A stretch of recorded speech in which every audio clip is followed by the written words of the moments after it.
What is going on, guys? In today's video I will show you the best TEMPEST FLURRY Mercenary build in Path of Exile 2. If you're looking for this build on the website, then click my link in this video's description or the pinned comment. So this is an endgame build that utilizes the power of the attribute stacking to increase its performance. Our main goal is to stack as much strength, dexterity and intelligence as possible, to then scale it with our unique items such as the Pillar of the God and the Hand of Wisdom and the Action. One of the best things about our setup is that all it needs to function at the start is the Pillar of the Caged God, which is pretty affordable on a budget, but then later on we can scale it incredibly high with each unique item and massive power upgrades and much more. Our main playstyle will revolve around using the TEMPEST FLURRY in the combination with the Charged Staff that can hit multiple times and create lightning shockwaves. If you want to zoom through the maps insanely fast while destroying anything and everyone that crosses your path, then this is the one for you. So let me show you the build, and for the main class I have chosen to go with the Mercenary, and our Ascendancy is the Gambling Legionnaire. Then for the first skill we have the TEMPEST FLURRY with the support gems such as the Martial Tempo, Inspiration, Glaciation and the Ice Bite. Then second we get the Charged Staff with the Primal Armament, Lightning Infusion, Overcharge and the Concentrated Effect. Then next we got the Tempest Belt with the Concentrated Effect, Overabundance, Elemental Focus and the Close Combat. Next we have the Wind Dancer with the Blind, Maim and the Pin. Next up we have the Herald of the Ice with Magnified Effect, Lightning Infusion, Primal Armament and the Elemental Focus. Next we got the Combat Frenzy with the Profusion. And finally, for the last one we are using the Glacial Cascade with no support gems. Most of the setup is structured around using the TEMPEST FLURRY and the Charged Staff to delete huge amount of enemies in seconds. So we use gems and skills that will support and increase their duration and damage, while the rest are powerful buffs and utility skills that usually get activated in the background. Also, at this point I would usually show you a leveling build, but this time our particular setup is specifically meant for only endgame, because it will only start working when we get the quarterstaff called the Pillar of the Caged God. So until that point I would recommend to use my cheap gas grenade build, which link you can find in the description and on this website. Next up we have our passive tree, and if you are interested in a full in-depth guide on how it works, then check out my beginner guide. So let's take a look at our setup, and we want to start at this armor and evasion node, then go like this while also grabbing the battle hardened and the relentless. Then from here keep on moving while also on our way getting these two, and also the beef. Then afterwards we go like this, and then here at the end we want to go up top and get this blood magic.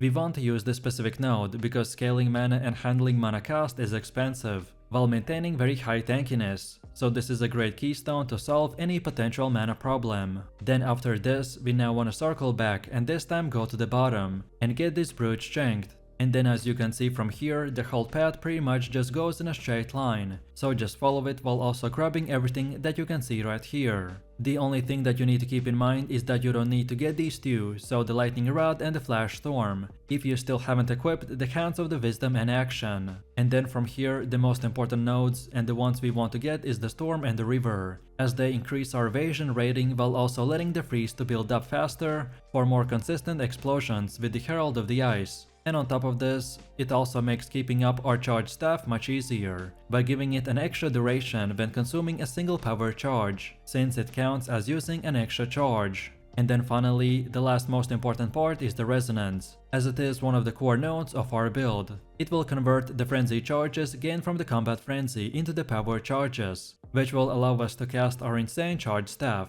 Then also, as far as attributes go, you just simply want to fulfill your attribute requirements for gear and skill gems, and then after that spend the rest of your leftover attributes into more strength, because of the Pillar of the Caged God, which will give us increased weapon damage for every 5 strength. So if you want to do insane amount of damage, then we want to stack it as much as possible. And then finally we also got Jewels, which are very important for this build. And the top 4 best options to go for is the gain rage on every hit, then recover life on kill, then increased freeze buildup and finally increased evasion. And then now let's go all the way to the middle again, and for Ascendancy build, this is what we have. So at the beginning you want to get the adaptive capability, then second get the enhanced effectiveness. Because of how many attributes we will stack, this node will grant us a massive amount of life early on. With about 500 strength, this node will result in more than 1000 extra life. Then for the third one we want to get the integrated efficiency. And then finally for the last one we get the gem studded, which is another powerful node. If we don't get this one, then our build will run out of the effective support gems. So we wanna get it to not only increase our DPS, but also to create the bigger explosions by using the Herald of the Ice. So feel free to use the exact same path as we have right here. And don't forget to check this video's description to find the link for this website. And this should make it easier for you to follow the path. Next up we have our Atlas passives. So when we start, we wanna first of all go to the right side and get all of these nodes, until we get this keystone called the Deadly Evolution. Then from here we wanna circle back to the middle, and this time go up top, until we get to the second keystone called the Corrupted Infusion. And then from this point and onwards, you can unlock the rest of the nodes in whatever order you want. But then on top of this, we have even more passives. Which order in which you unlock them doesn't really matter, so this time it's up to you. And this is how it should look like for the ritual.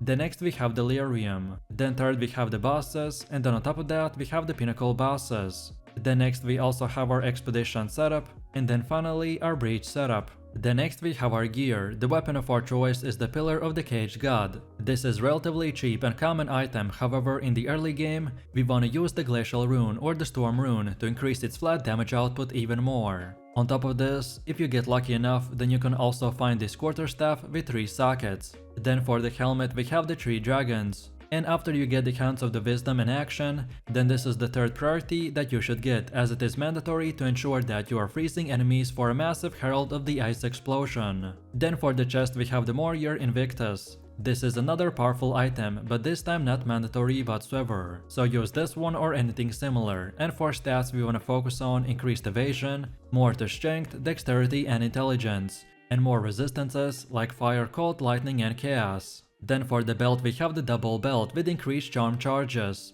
And for bonus stats we want max life, more to strength and chaos and fire resistance. Then for gloves we got the Hound of the Wisdom in action. This should be the second item that you prioritize after our weapon, as it is another core part of our build, and will enable us to stack our attributes and increase DPS by a massive amount. Then for the boots we're using the advanced hunting shoes with evasion and energy shield. And for more we want increased movement speed, max life, more to dexterity and fire and cold resistance. Then for first and second ring we got the same one called the Prismatic Ring, with more to all elemental resistances. And for more we want adds fire or cold damage to attacks, and more strength, dexterity and intelligence. And then finally for the amulet we have Amber Amulet with strength. And for more we want more to all attributes, more to strength and intelligence. No matter which gear you choose, just at least try to get 75% resistance cap on all 4 elements. This is the best setup in the endgame, and if you only can afford few things, then I would recommend to prioritize the weapon, then the gloves, and finally the headpiece.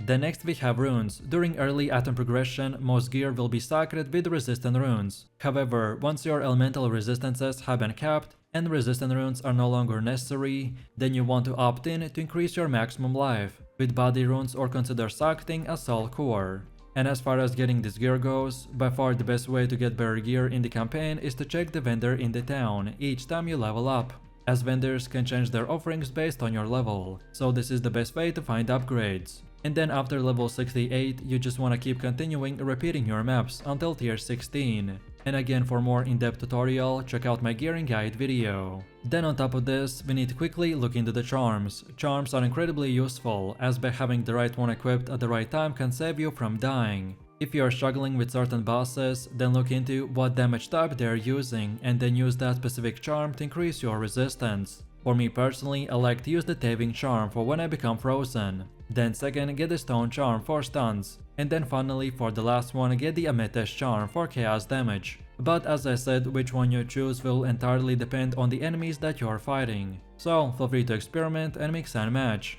And now finally, let's quickly take a look at how this build will work. So for maps and AoV farming, we simply want to spam our Tempest Flurry while making sure to maintain the charge staff for as long as possible. However, then for single targets and boss fights, we want to start by attacking with the Tempest Flurry to generate combo stacks. So then we use our Tempest Belt and then continue attacking with the Tempest Flurry. This combo will freeze the bell and generate a power charge. So then afterwards we use our power charge by casting the charge staff. So then once the charge staff is active, we want to continue attacking the target with the Tempest Fury and replace the Tempest Bell whenever it goes down. So let me know what you think about this build in the comments below. If you enjoyed this, then you definitely don't want to miss my top 3 best mercenary builds video, where I showed even more powerful builds, so click the screen now and I'll see you in the next one.